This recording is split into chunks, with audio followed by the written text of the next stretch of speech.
Hello, TCI. I am going to readjust actually because I don't like not seeing all the faces.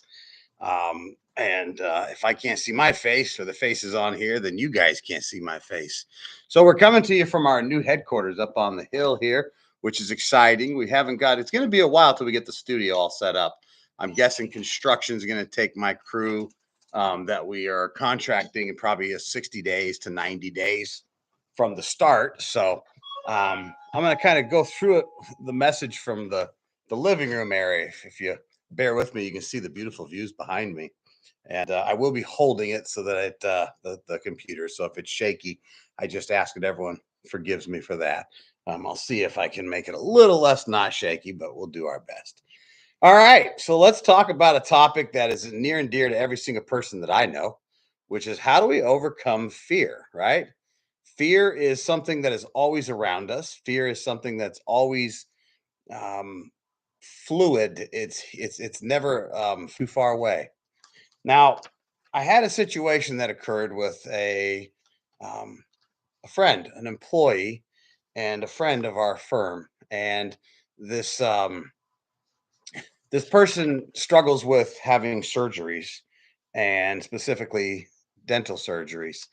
And there was a major construction in this person's jaw being done, and it was massive. And we're talking hours of surgery for a jaw and all kinds of complications. And this person informed me that, would you mind taking me? And I made arrangements to do so.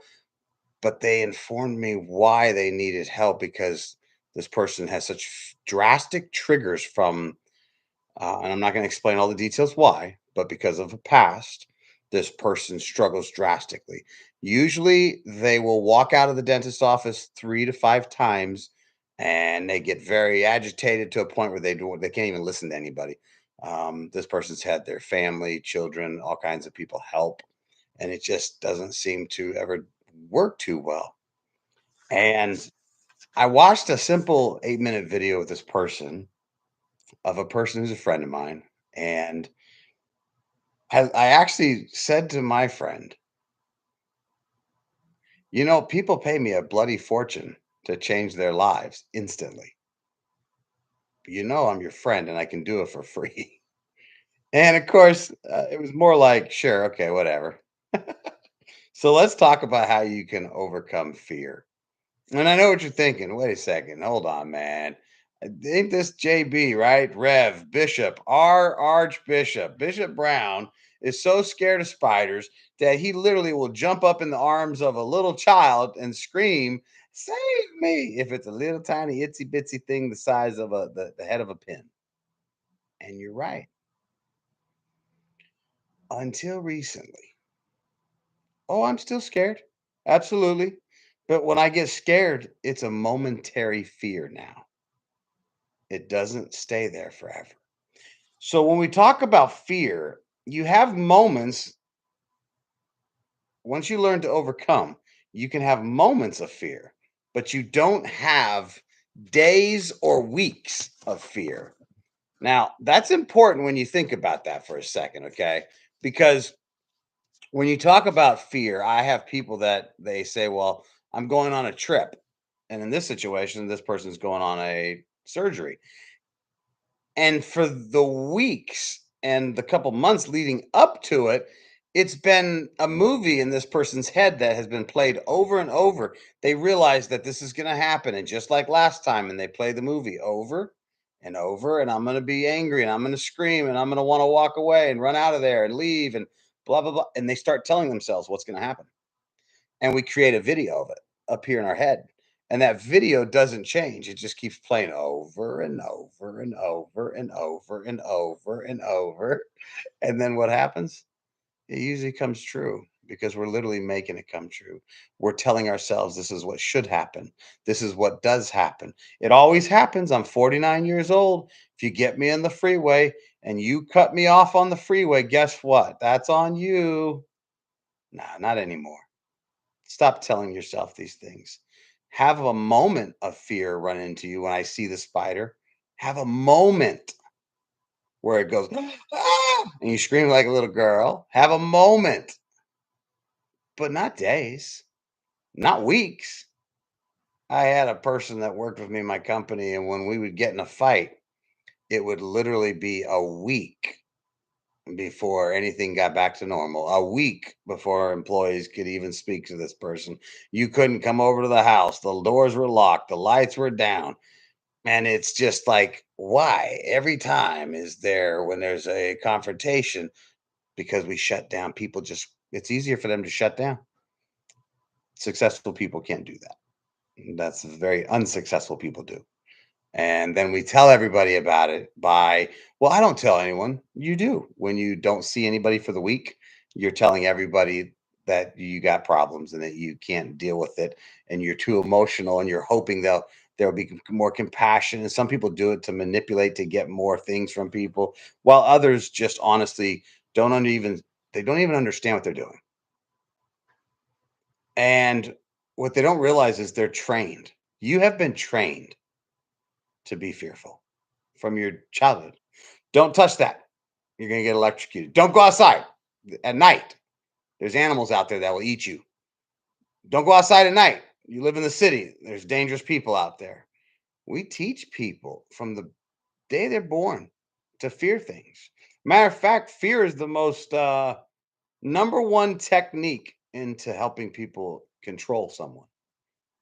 You guys all know my story in the ministry and that I'm, fourth removed from the Pope himself. And what's interesting is the church world has been the number one perpetrator of using fear to get people to do what we want. Because we dangled this old thing called hell over their heads. You're going to go to hell if you don't do this. And we fear of that. Did I do too much sin? Did I break too many rules? Am I going to burn in hell? Well, y'all already know there's a whole nother sermon on there isn't no hell. There ain't no hell. Or get your hell out of my hell. There's a bunch of them on it. There is no hell. I've died. You're living in hell, just so you know right now. It's called Earth School, and you're in it. Okay. But here's what's interesting, we teach people to fear everything. Fear the police, they're against you. Fear the government, they're against you. Fear your neighbors, they're looking to take what's yours. Everyone your whole life is taught to fear. So it's a trained behavior. I was never scared of spiders until an incident happened as a young man. That incident triggered a block up here that makes me terrified. But now I'm getting it down to moments of terrified moments, not days, not weeks, not shut down, just seconds. I climb mountains. Everyone knows I climb mountains. I'm a mountain man. My nickname is literally Mountain Man. And for a guy who his nickname is Mountain Man, why do I climb the mountains? Ask that question and find out. It's because I'm scared to death of falling and I'm scared to death of heights. So I want to overcome this. So that's why I take and climb the mountains to overcome my fears. And every mountain I climb a little higher, I overcome my fears a little more. And every cliff that I have to scale that comes around a corner and I've got less than 4 inches on my feet to be able to stand on a rock and get through that as I'm looking at maybe a 2,000-foot drop, I can now say, oh, that's actually really easy. Here's what you do, you place your foot right there, and then you just kind of lean into the toes. Good, strong grip on that foot. Don't let it relax. And then, luckily, the shoes we have are designed to also add strength and support. And next thing you know, you're like, it's no biggie. I can do that all day long. And you do because you've practiced it. You can practice to overcome your fears. And so fear is a pattern that anyone, and I want you to keep this in mind, that anyone can trigger internally, but fear is also something that anyone can change. Anyone, it's a pattern, and you can change patterns. So when you look at it, I want us to think about what's the pattern? How do I overcome it? My friend had a pattern at dental offices. My friend just couldn't seem to find that ability until yesterday. And that fear, they grabbed it by the hand and they said, not today. The fear did not just disappear, by the way. It was still all there. I asked, "Were you fearful?" "Absolutely terrified." But it was seemed like it was only for a few moments. And I taught her some breathing techniques. And I said, when you do this, and the doctor's about to do this, and they actually asked me to come back because of the technique I was using. They're like, whoa, this person always flips out. Why are they not flipping out? And it was because of a technique. And this person did the technique, and you can overcome anything. And I know some of you are saying, but Rev, I know you hate spiders. I do hate spiders, guys. But do you know what happens when none of you are around to kill them for me? And make no mistake, yes, I have people kill them for me because I don't want to do it. But when no one's around, I take my shoe off and I calmly go over and I get rid of that spider and kill it myself. And I don't scream and I don't panic because I grab that fear and I say, this is only a temporary moment.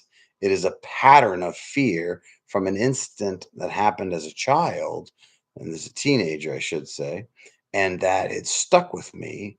And then people play on it over time. Oh, he's afraid of driving or he's afraid of flying, and we beat that up and we keep telling ourselves and playing that movie in our head. And then we continue to manifest it in our life. And so when you see the pattern, you can change the pattern. When you see that, oh, wait, by eating fast food all the time, that's how I gained weight. Yes, that's right. Oh, by going to a bar every night, that's how I blew all my finances, became fat. And, I don't really feel good every night after I come home. Yeah, these are patterns. When you see the pattern, I can help you eliminate it. You want to lose weight? I'm going to show you the pattern and you're going to go, "Oh my god, I can't believe I didn't see the pattern." But that's how simple overcoming fear is. Now, you can train yourself to overcome anything. And that's pivotal. I can train you to overcome anything in your life. It's just a tool.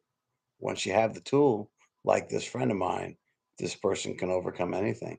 It just takes that technique. You have to have a desire. You have to have this ability to see something. In this person's case, I knew that the children were the most influential thing in her life, so I just kept using the kids and a couple memories to play over in her mind. Instead, we replaced the fear and the memories of the past with beautiful memories of the past from the children that she loves. And whenever the fear got bad, she just played that video in her head. And then it kind of grounded her and allowed her to go, and it was game on. And so when you look at training yourself, you got to have a physical thing, and it's called courage. Courage is a physical manifestation. And what is courage? Courage means you have fear, but you do it anyways. Did you hear me? Do you guys know? I know everyone's like, Bishop, you speak for a living. Did you guys know that I'm scared to speak for a living? I have a speech impediment. Most people don't know I have it. I speak words actually backwards because I'm dyslexic. Now, being dyslexic and having a speech impediment, I decided to become a speaker publicly, and I decided to become a lover of reading books if I want to succeed in life. And so these are two things that I had to overcome.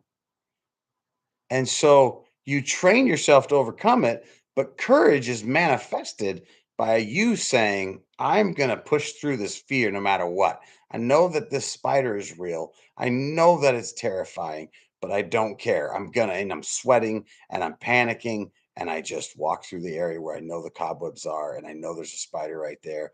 And I can kill it or not kill it, but I'm going to keep pushing. And I just walk right through it. How do you do that? Again, for me, it's easy. I have a why for everything. My friend, the why was teaching her children to not overcome because her son has a fear of falling also and a fear of heights like I do. And so all of a sudden, he's seen this pattern in his mom where a person literally is terrified of the dentist so bad that the parent can never even go into the children's dentist office for their visits. That's how bad it is that her spouse has to go in and take the children. Not anymore. This person is overcoming her fears and she's showing her children how to do it. That, my friends, that is success. Eureka. That's how I overcame. That's how I took cancer and smiled at it when I was getting out of prison. And I'm doing my 3 miles at the end of the day. And I'm working 3 jobs to build this current organization.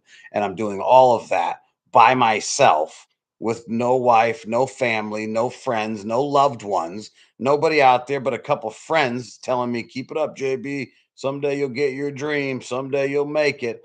And I'm sending messages. Hey, if you want to donate any of your money, pitch in, help out. Would love to have you. But nope, it was nobody, just me, myself, and my fear. But I trained myself to overcome the fear, and it's a pattern. And you see the pattern, you recognize the pattern. I know what's about to happen. I'm going to go into a panic attack. I've got to do this. It happens every time. So, how do I overcome that? I'm going to change my state. I'm going to change my mindset on that. And I'm going to take and have courage. And you do courage, or I should say, you show courage when you are fearful, but you do it anyways. You're afraid to walk at night in the woods. Go park your car out in the woods and take a walk. Just go for 5 minutes. No lights. Just walk down that road for 5 minutes. Go back to the car. The next time, do it for 10. Next time, do it for 15. The next thing you know, you're able to walk all night in the woods and not care. You're able to sleep out in the woods amongst the stars with no fear. But you know how many people are just afraid to be in the woods? They're like, there's bears out there. There are, and they're scared of you more than you are of them. But you got to have the courage. How do you get it? Practice. How do you get anything? Practice. So you start off with simple things like me, a mountain. I'm scared of falling. So let's go climb some mountains and let's peek over and go, whoa, that's pretty far down there. Okay, okay, okay, okay, okay. And the next time, let's go to another mountain that's a little higher. Whoa. And then a little higher. Whoa. And then all of a sudden, you're like, man, I do Rainier every the weekends. That's nothing. And now you're talking about let's head up to Denali.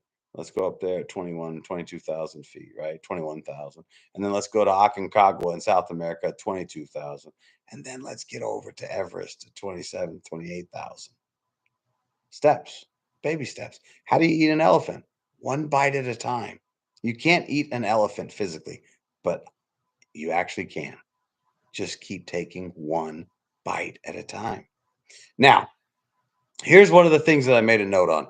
You can't negotiate with yourself. People do it all the time. When I go on a diet, I don't call it that. I call it a shred. It's when I'm focused. So when I want to lose weight, I go on a shred. That shred, I notify everybody in my life. I post it on Facebook, social media. I tell my employees, I tell my partners, I tell everybody. Do not try to entice me because I will tell you, no way in Hades am I going to go out to any of these restaurants with you for the next 30 days because I'm focused, I'm dialed in. Now, if I do go out, there's only certain places I'll go. And if I go, I'm just going to drink water. I won't drink alcohol. I don't do anything whatsoever. I just drink tons of water and that's it. And then I eat my protein and I keep lots of veggies, like specifically just broccoli is my favorite. And I'll eat a ton of broccoli and I'll eat my salmon and I'll eat my turkey and I'll eat my chicken and I'll just keep it so simple. And in 30 days, I just shred it. How is that? Your body's going to negotiate. Oh, today, you walked 17 miles today.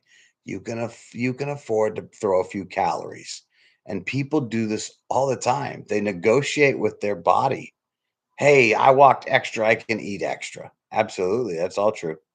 But see, Michael Jordan, he could have said, today I already shot 475 free throws. But you got to do 500 today to be one of the greatest. You got to do 500 free throw shots.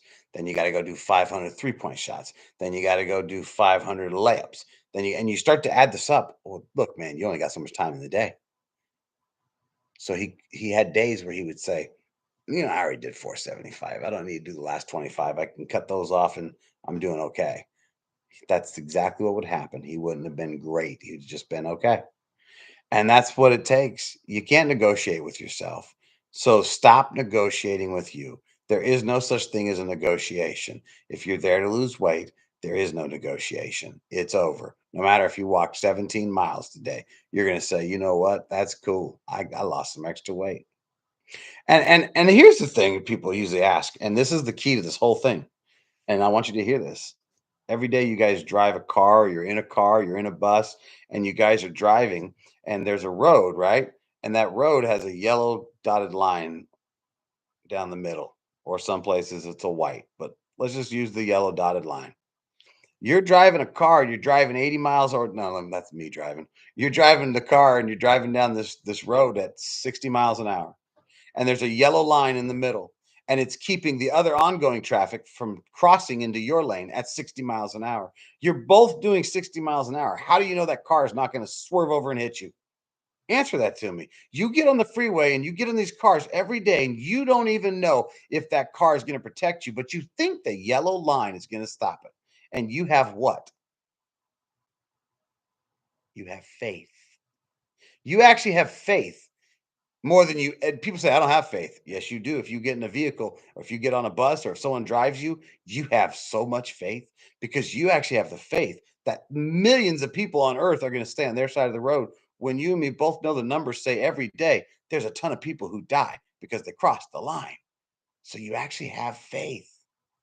So you drive down that road and you just don't know who's coming, but you see a car and you go, there's no reason to panic. They're going to stay on their side of the road. You have faith.